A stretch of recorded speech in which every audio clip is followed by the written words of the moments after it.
آپ ہادیہ ای میگزین مضمون کی آڈیو ریڈ آؤٹ سماعت کر رہے ہیں۔ سامعین السلام علیکم ورحمۃ اللہ وبرکاتہ۔ میں اسماء امتیاز ہادیہ کے شمارہ اپریل 2024 کے مضمون کی آڈیو پروگرام میں آپ کا استقبال کرتی ہوں۔ آئیے ہم اس کا آغاز ہادیہ کے زمران نور میں درس قرآن جس کا عنوان ہے رمضان اور قرآن، اور اس کی رائٹر عارفہ خاتون ہے۔ سورہ علق کی ابتدائی چند آیات، اقرأ بسم ربک الذی خلق، یہاں سے قرآن کریم کے نزول کا آغاز ہوا۔ اس کے بعد آنے والی سورہ القدر میں بیان کیا کہ قرآن کریم رمضان کی بابرکت رات میں اترا ہے، جیسے کہ سورہ دخان میں ہے انا انزلناہ فی لیلۃ مبارکہ، ہم نے اس کتاب کو ایک مبارک رات میں اتارا ہے۔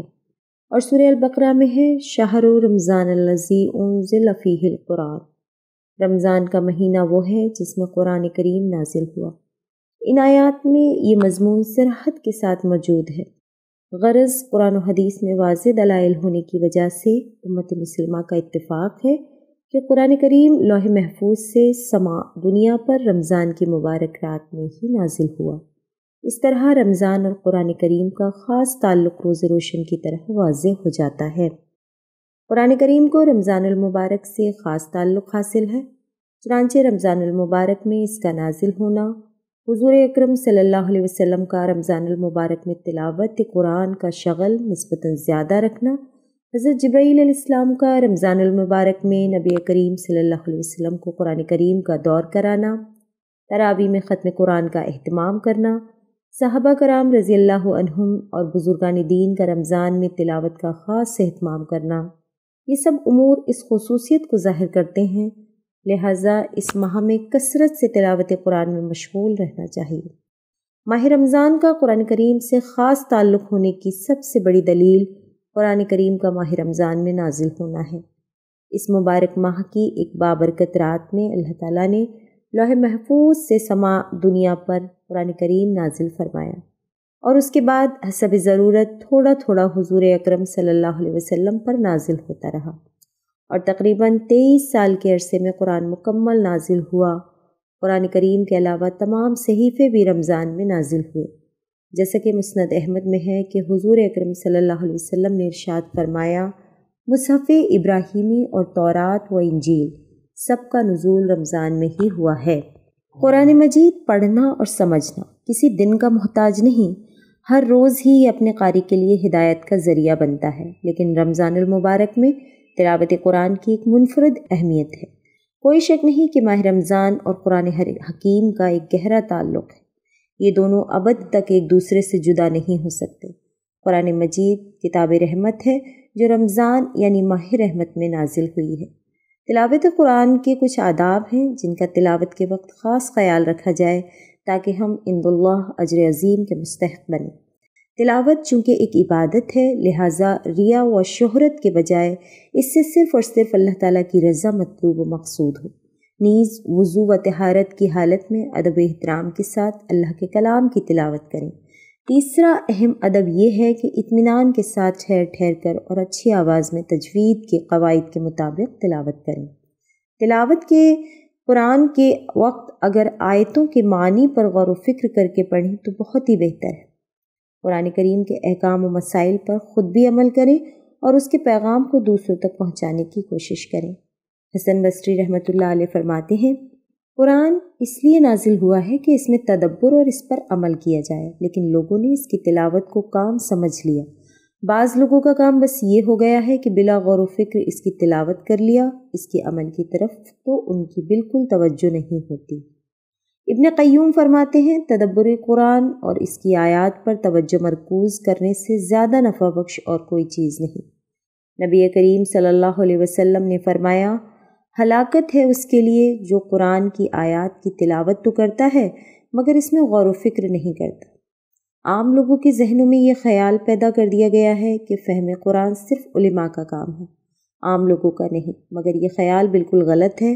اللہ تعالیٰ نے تو ایسی کوئی تخصیص نہیں کی بلکہ صراحت کی ہے کہ قرآن کا نزول تمام لوگوں کے لیے ہے۔ مولانا مودودی رحمۃ اللہ علیہ قرآن کو سمجھنے اور اسے اپنی زندگی میں ڈھالنے کے لیے ایک عام فہم مثال بیان کرتے ہیں۔ بتائیے اگر کوئی شخص بیمار ہو اور علم طب کی کوئی کتاب لے کر پڑھنے بیٹھ جائے اور یہ خیال کرے کہ محض اس کتاب کو پڑھ لینے سے بیماری دور ہو جائے گی، تو آپ اسے کیا کہیں گے؟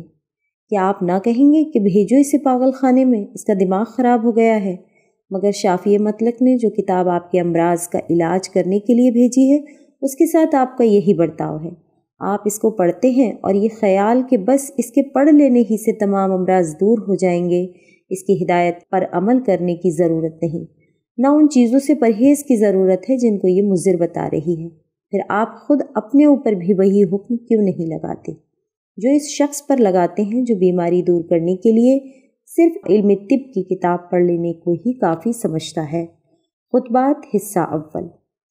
ابن مسعود رضی اللہ عنہ نے تدبر قرآن اور اس پر عمل کے سلسلے میں غفلت کا خدشہ ظاہر کرتے ہوئے فرمایا، ہم لوگوں پر قرآن کا حفظ کرنا مشکل جبکہ اس پر عمل کرنا آسان ہے، اور ہمارے بعد لوگوں پر قرآن کا حفظ کرنا آسان ہوگا اور اس پر عمل کرنا مشکل ہوگا۔ نبی کریم صلی اللہ علیہ وسلم نے فرمایا، ہلاکت ہے اس کے لیے جو قرآن کی آیات کی تلاوت تو کرتا ہے مگر اس میں غور و فکر نہیں کرتا۔ رسول اللہ صلی اللہ علیہ وسلم نے فرمایا، خبردار، عنقریب ایک بڑا فتنہ سر اٹھائے گا۔ حضرت علی رضی اللہ عنہ نے پوچھا، اس سے نجات کیا چیز دلائے گی یا رسول اللہ؟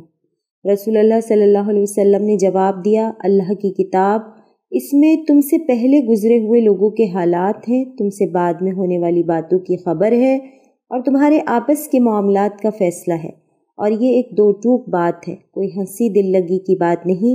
جو سرکش اسے چھوڑے گا اللہ اس کی کمر کی ہڈی توڑ ڈالے گا، اور جو کوئی اسے چھوڑ کر کسی اور بات کو اپنی ہدایت کا ذریعہ بنائے گا اللہ اسے گمراہ کر دے گا۔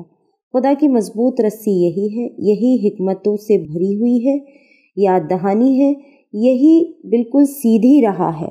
اس کے ہوتے ہوئے خواہش یہ گمراہ نہیں کرتی اور نہ زبانیں لڑکھڑاتی ہیں۔ اہل علم کا دل اس سے کبھی نہیں بھرتا، اسے کتنا ہی پڑھو طبیعت سیر نہیں ہوتی، اس کی باتیں کبھی ختم نہیں ہوتی۔ جس نے اس کی سند پر کہا سچ کہا، جس نے اس پر عمل کیا اجر پائے گا، جس نے اس کی بنیاد پر فیصلہ کیا اس نے انصاف کیا، جس نے اس کی دعوت دی اس نے سیدھی راہ کی دعوت دی۔ یہی وہ سیدھی راہ ہے جس کی طرف قرآن ہم سب کو دعوت دے رہا ہے۔ آخر دعوانا الحمدللہ رب العالمین۔ ہادیہ مضمون کی آڈیو سماعت کرنے کے لیے شکریہ۔ امید ہے کہ آپ کو پسند آیا ہوگا۔ ہمیں آپ کے مشورے کا انتظار رہے گا۔ اپنا مشورہ، تبصرہ اور مضامین editor@hadia.in پر ارسال کریں، اور ہادیہ ای میگزین کے مضامین کو پڑھنے کے لیے ویب سائٹ www.hadia.in سبسکرائب کریں۔ انشاءاللہ ہم اگلے ہادیہ ای میگزین کے شمارے سے دلچسپ مضامین کی آڈیو لے کر حاضر ہوں گے۔ تب تک کے لیے اجازت، اللہ حافظ۔